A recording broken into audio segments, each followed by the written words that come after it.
Hello everyone. তো শীতের সন্ধ্যাতে এরকম লিট্টি চোখা তার সাথে গ্রিন চাটনি হয়, তাহলে তো জমে যায়, তাই না?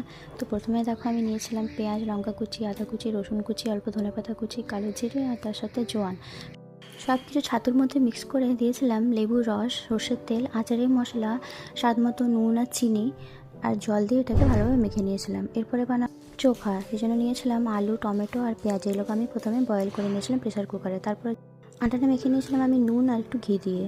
তারপরে যেরকম ছোটো ছোটো লুচির মতন বেলে এরকম পুরটা ভরে গোল গোল করে রেখে দিয়েছিলাম। তারপরে আমি এটাকে 5 মিনিট বয়েল করে নিয়েছিলাম জলের মধ্যে।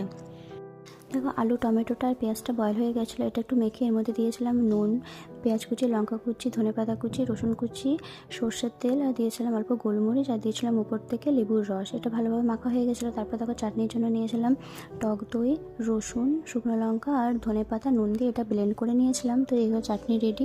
আজ